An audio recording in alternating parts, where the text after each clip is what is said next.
자, 할렐루야. 예, 오늘 부활절입니다. 다시 한번 인사할까요? 예수 다시 사셨습니다.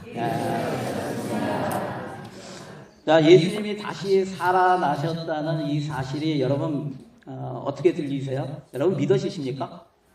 정말 믿어지십니까? 와, 대단하시네요. 이것이 쉽게 믿어질 수 있는 말일까요? 오늘 본문에 보면은 다 뭐라고 돼 있어요, 지금. 본문에 보면은 예수님의 부활하셨다는 사실을 듣는 모든 사람들이 뭐예요? 다 믿지 않았다는 거예요, 믿지 않았다. 예. 여러분, 이게 쉽게 믿어질 수 있는 말이 아닙니다.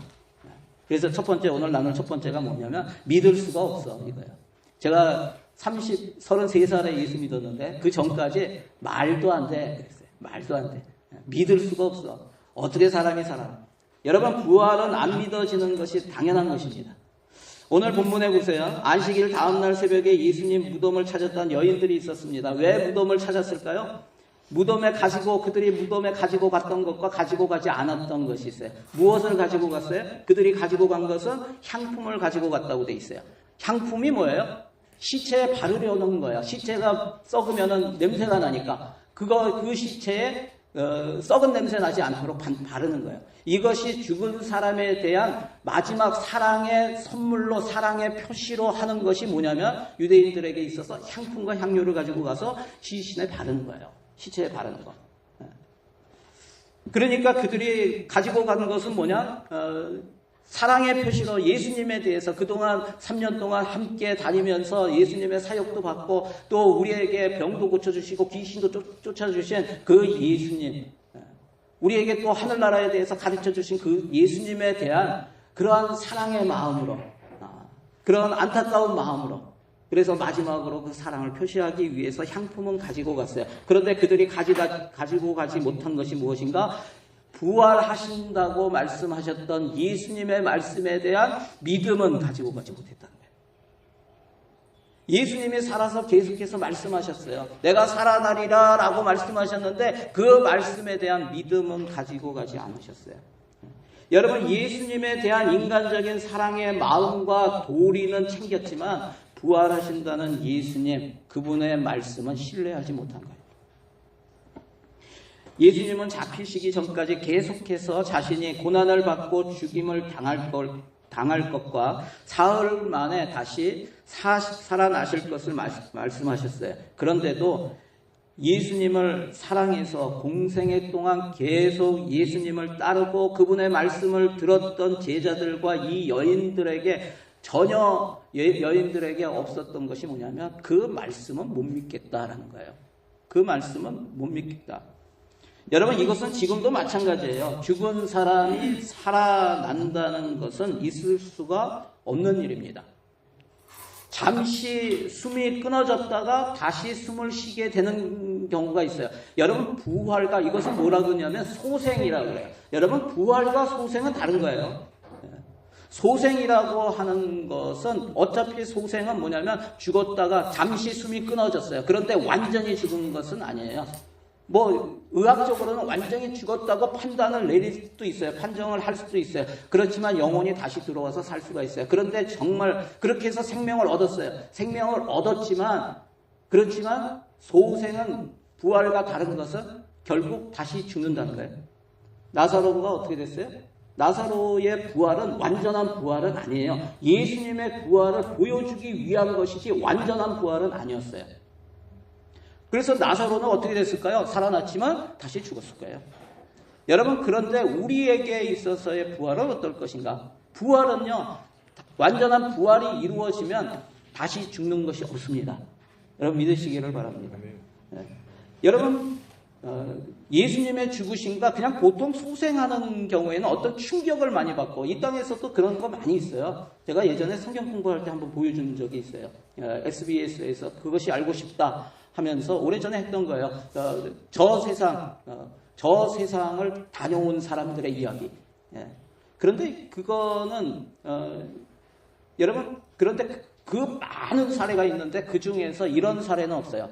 어떤 사례냐면 채찍에 밤새도록 맞고 가시 면류관을 쓰고 손가락만한 그러한 데못이 이 손목을 관통해요.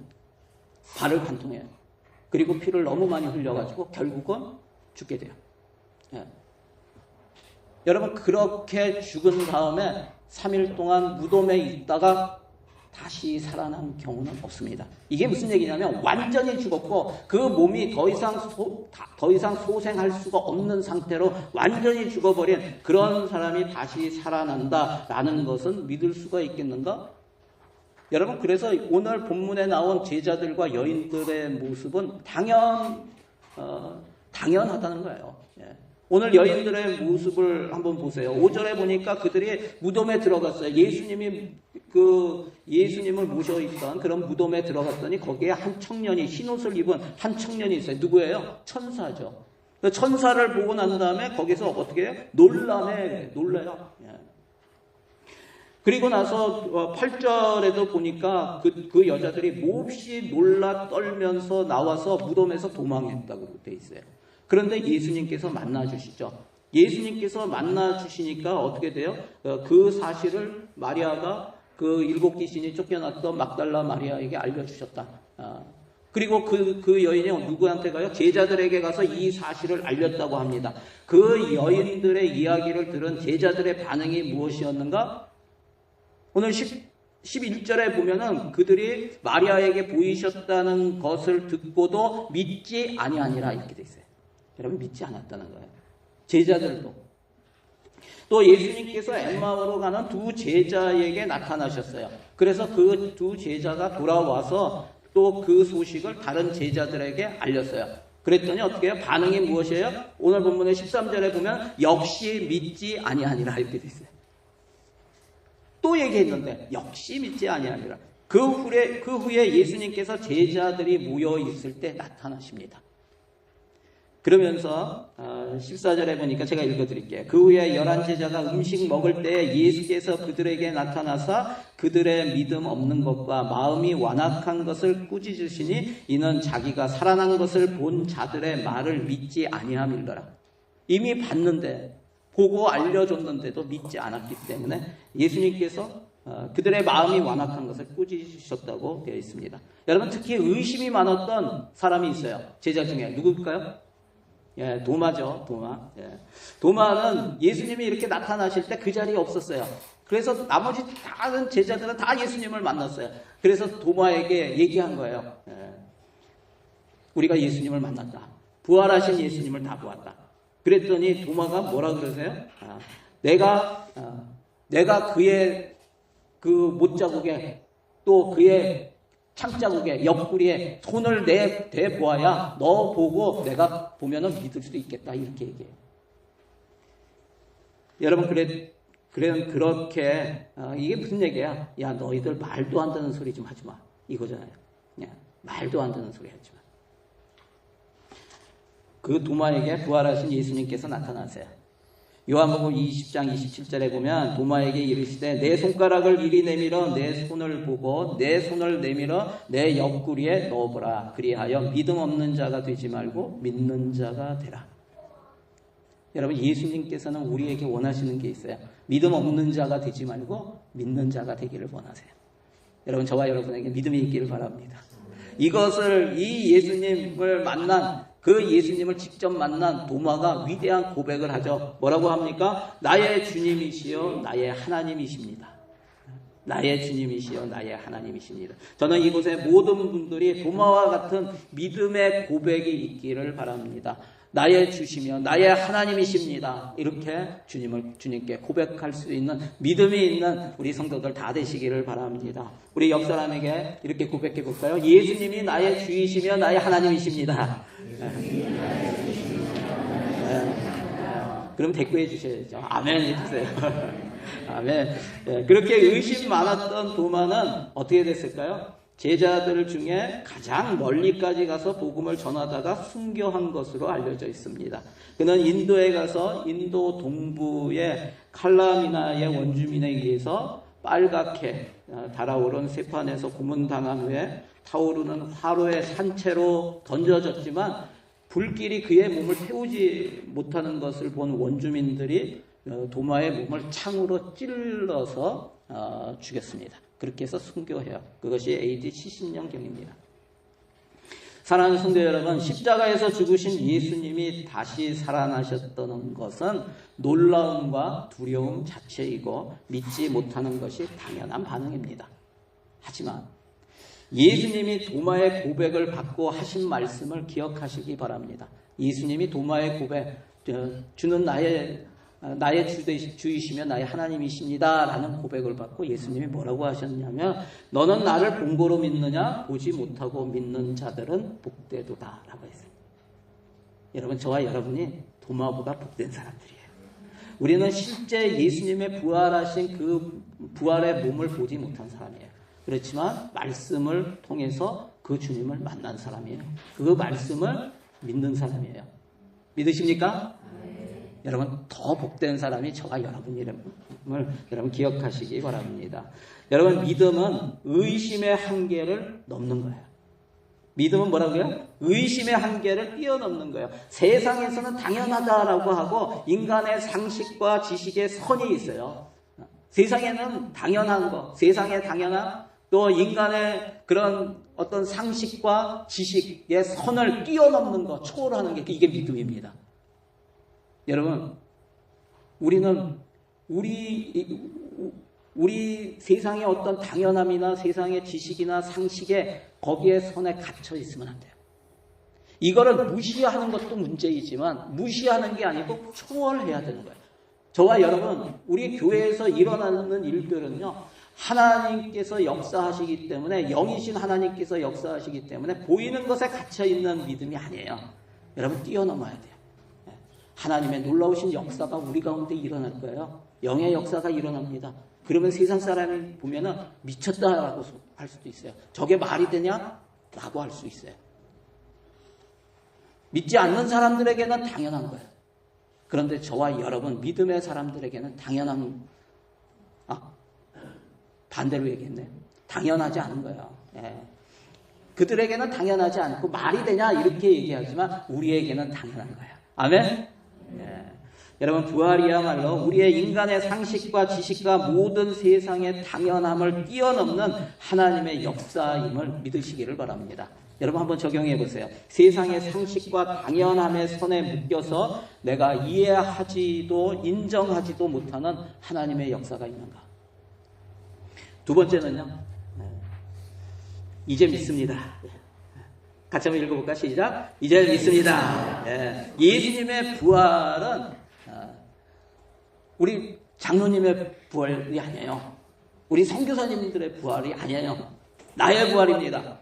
아멘. 여러분, 예수님의 부활은 바로 나의 부활입니다. 이 세상에서 일어난 모든 기적 가운데 가장 큰 기적이 무엇일까요? 예수님의 부활이에요. 예수님의 부활.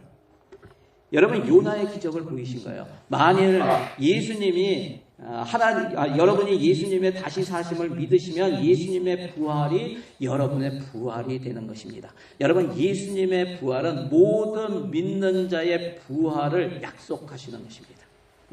고린도전서 15장 21절부터 23절 제가 읽어드릴게요. 사망이 한 사람으로 말미암았으니 죽은 자의 부활도 한 사람으로 말미암는도다. 아담 안에서 모든 사람이 죽은 것 같이 그리스도 안에서 모든 사람이 삶을 얻으리라. 그러나 각각 자기 차례대로 되리니 먼저는 첫 열매인 그리스도요, 다음에는 그가 강림하실 때에 그리스도에게 속한 자요. 여러분, 그리스도에게 속해져 있으십니까? 우리는 예수님이 첫 번째 부활의 첫 열매이시고 그 뒤를 이어서 우리가 그 다음 열매가 되는 것을 믿으시기를 바랍니다. 여러분, 이 부활신앙이 저와 여러분의 진정한 믿음이 되기를 바랍니다. 부활을 믿지 않으면 그것은 죽은 믿음이에요. 그것은 참 믿음이 아닙니다. 제가 예전에 읽고 감명받았던 제레미야에 대한 이야기를 해드리려고 합니다. 그냥 편하게 들으시기 바랍니다. 제레미는 12살 소년입니다. 소아마비에다 지능이 모자란 아이였습니다. 거기에다 태어날 때부터 불치병을 가지고 시한부 인생을 사는 아이였습니다. 그런데 부모님은 평범한 생활을 그가 할 수 있도록 장애인 그런 쪽으로 보내지 않고 그냥 보통 학교인데 기독교 크리스천 스쿨에 입학을 시켰습니다. 그는 12살이었지만 초등학교 2학년이었고 다른 아이들보다도 학습 능력이 너무나 떨어졌습니다.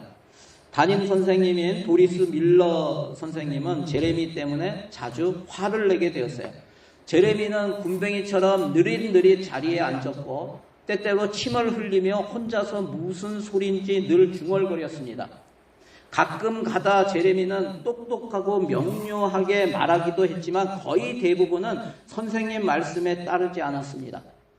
참다 못한 밀러 선생님은 그 제레미의 부모님들을 불렀습니다.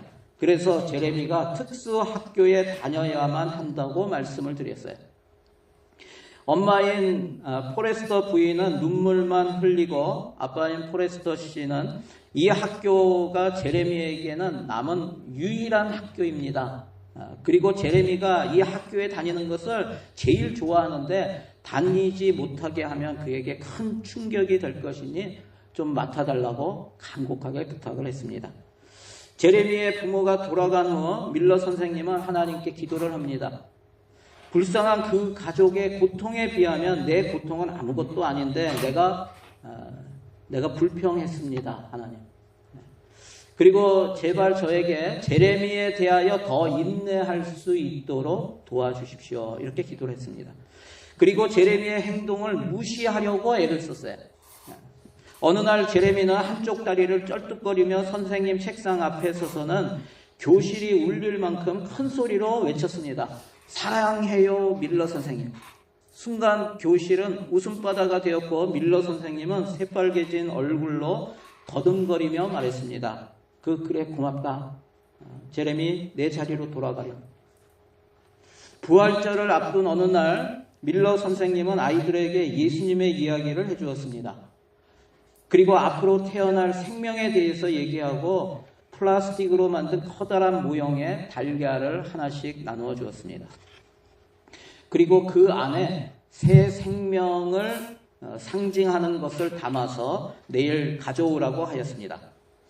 제레미는 평소 중얼거리던 버릇도 접어들고 밀러 선생님만 뚫어지게 바라보고 있었습니다. 모두 알아들은 것 같은데 제레미가 걱정이 되었어요. 예수님의 죽음과 부활에 대해 내가 얘기한 것을 제레미가 이해했을까? 숙제가 무엇인지 알아듣기나 했을까? 밀러 선생님은 그날 저녁에 제레미 부모님께 전화를 해서 알려주어야겠다고 생각을 하였는데 다른 급한 일들이 생기는 바람에 전화하지 못했습니다. 다음날 아이들이 준비해온 플라스틱 달걀이 선생님 책상 위에 올려져 있었어요. 첫 번째 달걀을 열자 거기에는 꽃이 있었습니다. 선생님은 그래요. 꽃은 새 생명을 의미하는 게 확실하죠. 하면서 아이들에게 알려줬어요. 두 번째 달걀에는 정교하게 만든 모형 나비가 있었어요. 선생님은 우리는 애벌레가 아름다운 나비로 변한다는 것을 알고 있어요. 이것도 새 생명이에요. 세 번째 달걀에는 이끼 낀 돌멩이가 있었어요. 이끼도 새 생명입니다. 라고 얘기했어요. 선생님은 네 번째 달걀을 열어보고는 깜짝 놀랐습니다. 그 달걀은 제레미의 달걀인데 속이 비어 있었기 때문입니다. 선생님은 지능이 부족한 제레미가 숙제를 이해하지 못한 탓이라고 생각하고 제레미가 무안해하지 않도록 달걀을 슬그머니 옆에다 놓고 다른 달걀을 집어들었어요. 그런데 그때 갑자기 제레미가 소리칩니다. 선생님, 왜 제 달걀에 대해서는 말하지 않나요? 그러면 그 말에 선생님은 당황하며 말합니다. 내 달걀 속은 비어 있잖니. 그러자 제레미는 선생님을 바라보며 조용히 말하였습니다. 네, 선생님, 제 달걀은 속이 비어 있어요. 하지만 예수님의 무덤도 비어 있었어요. 갑자기 시간이 멈춘 것 같았습니다. 선생님이 묻습니다. 무덤이 왜 비었는데? 제레미는 이렇게 대답합니다. 예수님은 십자가에 못 박혀서 그곳에 묻혔는데 예수님의 아버지가 살려서 하늘나라로 데려갔어요. 한동안 말을 잇지 못한 선생님은 돌아서서 조용히 눈물을 흘렸습니다. 석 달 후에 3달이 지난 후에 불치병이 심해진 제레미는 하늘나라로 떠났습니다. 제레미의 관 위에는 같은 반 아이들이 올려놓은 19개의 플라스틱 달걀이 놓여 있었습니다. 그리고 그 달걀은 모두 속이 텅 비어 있었습니다. 제레미는 예수님의 부활을 믿었습니다. 그리고 그 부활이 자기의 부활이라는 것도 믿었습니다. 비록 장애인으로 태어났다가 12년이라는 짧은 삶을 살았지만 그는 예수님의 부활을 믿고 천국 소망을 가지고 살았던 아이였습니다. 제레미와 같이 부활의 소망을 가지고 사는 저와 여러분이 되시기를 바랍니다. 우리 옆 사람에게 다시 한번 이야기해 드릴까요? 예수님의 무덤은 비었습니다. 예수님 다시 사셨습니다. 아멘. 예, 한번 적용해 보세요. 예수님의 부활이 바로 나의 부활로 연결됨을 믿는가? 나의 죽음을 생각할 때 어떤 감정이 드는가? 마지막 세 번째는 제가 가겠습니다입니다. 제가 가겠습니다. 같이 한번 읽어볼까? 시작. 제가 가겠습니다. 여러분, 부활신앙은 나를 변화시키는 거예요. 부활신앙은 그냥 믿음이 아니에요. 내 신념이 아니에요. 부활신앙은 내 삶을 변화시키는 거예요. 오늘 본문 말씀을 보면 예수님의 다시 살아나셨다는 사실은 제자들도 쉽게 믿을 수 없었던 기적임을 말해주고 있습니다. 그렇기 때문에 부활하신 주님을 만난 제자들은 완전히 변한 거예요. 전혀 믿을 수 없는 사실이 실제 일어났기 때문에. 그래서 그 부활하신 예수님을 만나니까 그들의 삶이 변한 거예요. 그 전에는 겁이 많아서 모두 예수님을 부인하고 예수님을 버리고 도망갔고 숨어서 문을 닫아걸고 혹시나 들킬까봐 두려워하던 그 제자들이 부활하신 주님을 만난 후로 담대하게 예수님이 하나님의 아들이시며 그리스도이심을 전하게 됩니다. 예수님의 동생인 야고보와 유다도 예수님이 공생의 사역을 하실 때는 그 형에 대해서 뭐라고 했냐면 형이 미쳤다고 생각했어요.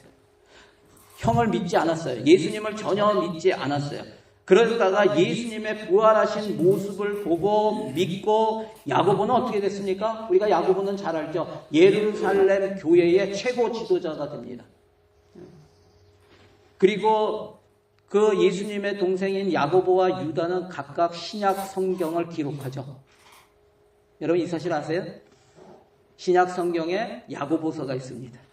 또 신약 성경에 유다가 있습니다. 예수님의 제자 야고보 유다가 아니에요. 가룟 유다가 아니에요. 예수님의 동생이에요. 친동생들인 야고보와 유다가 바로 신약 성경에 있는 야고보서와 유다서를 기록하게 됩니다. 여러분, 부활은 모든 사람이 믿을 만한 증거인 것을 여러분 믿으시기를 바랍니다. 사도행전 17장 31절에 보면 이는 정하신 사람으로 하여금 천하를 공의로 심판할 날을 작정하시고 이에 그를 죽은 자 가운데서 다시 살리신 것으로 모든 사람에게 믿을 만한 증거를 주셨습니다. 뭐라고요? 그를 죽은 자 가운데서 다시 살리신 것으로 모든 사람에게 믿을 만한 증거를 주셨다고요. 예수님의 부활은 모든 사람이 믿을 만한 증거임을 여러분 믿으시기를 바랍니다. 모든 사람에게 믿을 만한 증거인 부활을 경험한 제자들에게 예수님께서 말씀하세요. 오늘 본문 15절에 보면 또 이르시되 너희는 온 천하에 다니며 만민에게 복음을 전파하라. 실제로 예수님의 부활하신 예수님을 만난 그 제자들은 예수님의 십자가 죽음과 부활을 담대하게 전하다가 순교하였습니다. 사랑하는 성도 여러분, 우리는 부활하신 주님을 믿는 사람들입니다. 부활을 믿는 우리에게도 주님께서 말씀하십니다. 너희는 온 천하에 다니며 만민에게 복음을 전파하라. 아멘. 여러분 나에게 얘기하는 거예요. 자기 이름을 넣어서 한번 해볼까요? 그냥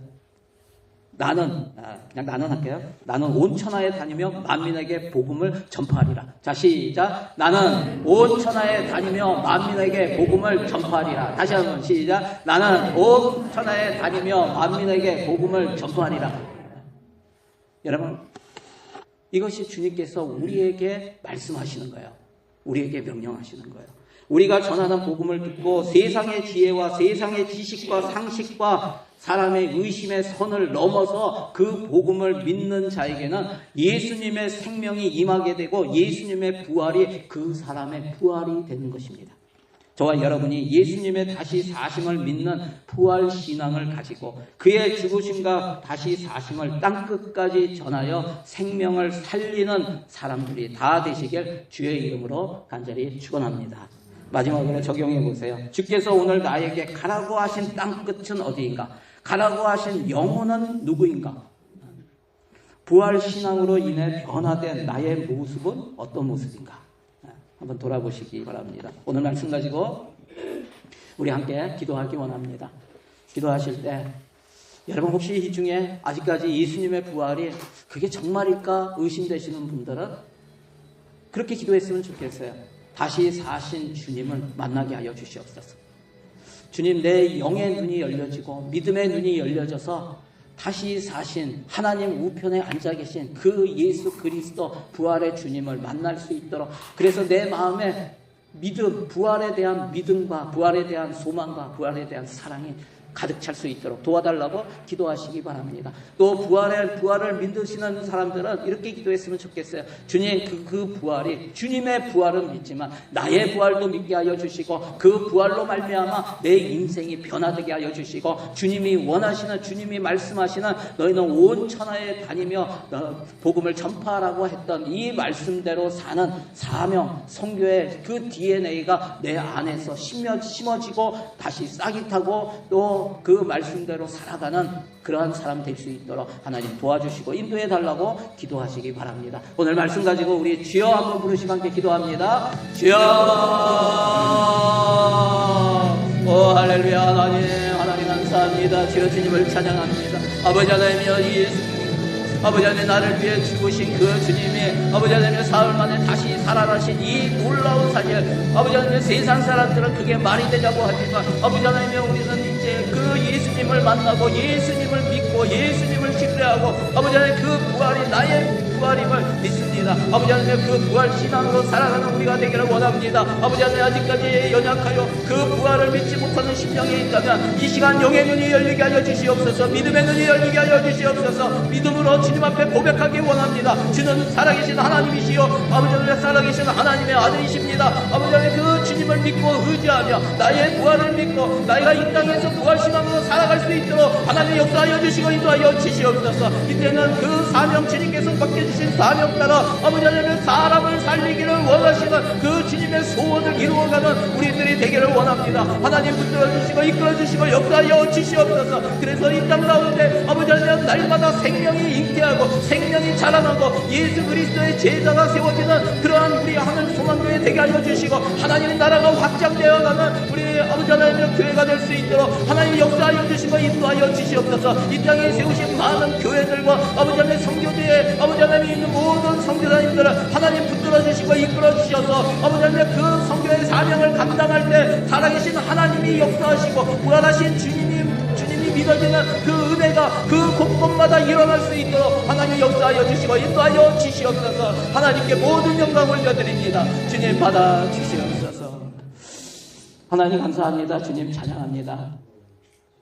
하나님 그렇습니다. 우리 가운데 아직까지 예수님의 부활이 믿어지지 않는다면 영의 눈이 열려져서 예수님 보게 하시고 만나게 하여 주시고 도마의 고백처럼 주는 나의 주시오 나의 하나님이십니다 고백하며 주님 앞에 나아가 또 주님께서 맡겨주신 사명들을 감당하는 우리 성도들이 다 되게 하여 주시옵소서. 우리 교회가 주님의 몸된 교회임을 믿습니다. 하나님 이 교회가 사람을 살리는 교회 되게 하여 주시고 많은 영혼에게 생명을 하나님이 잉태하며 또 생명을 자라게 하고 제자로 세워지는 그런 일들이 일어나는 교회 되게 하여 주시옵소서. 이 땅에 많은 교회들과 또 선교제에 있는 선교사님들을 위해서 기도하오니 하나님께서 역사하여 주셔서 그들을 통해서 예수 그리스도의 죽으심과 사심이 선포되고 많은 영혼들이 주님께로 돌아오며 하나님 나라가 확장되는 그 일을 우리가 함께해 나갈 수 있도록 역사하시고 인도하여 주시옵소서. 그렇게 하실 주님을 찬양합니다. 감사드리며 예수님의 이름으로 기도드리옵나이다.